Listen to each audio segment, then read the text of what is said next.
Friends, આજે આપણે બનાવીએ તુરિયા પાત્રાનું શાક. એના માટે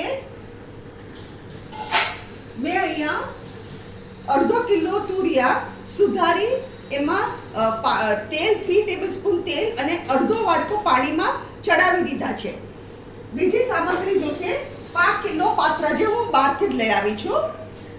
મીઠું, મરચું, હળદર, ધાણા જીરું હું કેટલું નાખું તમને કહેતી જઈશ.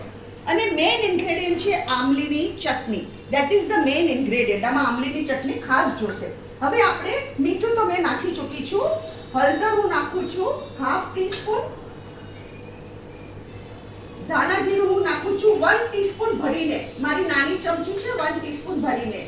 લાલ મરચું તમે તીખું ખાતા હોય એટલું નાખજો.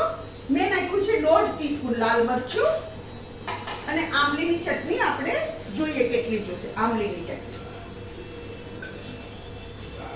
આ ટીસ્પૂન છે મારી. 1 2 3 4 5 6 ટીસ્પૂન મેં નાખી. આમલીની ચટણીની રેસીપી મેં મારી ચેનલ પર શેર કરેલી. હવે આને આપણે મિક્સ કરી દઈએ.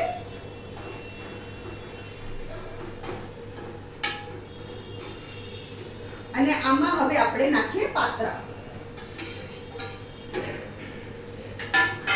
આ બહુ સરસ લાગે શાક, બહુ જ સરસ લાગે.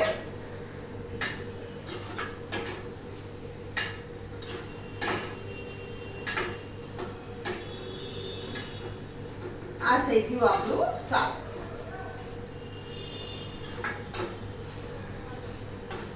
તમે રસો જેમ જોતો હોય એમ નાખજો.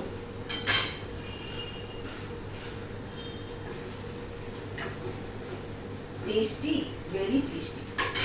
જો ફ્રેન્ડ્સ, આ છે આપણું તુરિયા પાત્રાનું શાક. હવે હું તમને પ્લેટ તૈયાર આપણે કરીએ.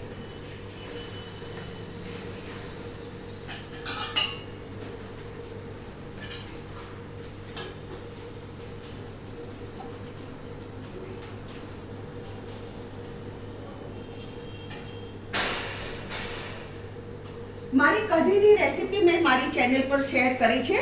આજે મેં બનાવ્યું છે તુરિયા પાત્રાનું શાક, રાઈસ અને કઢી. અને કઢીની રેસીપી મેં ઓલરેડી શેર કરી ચૂકી છું.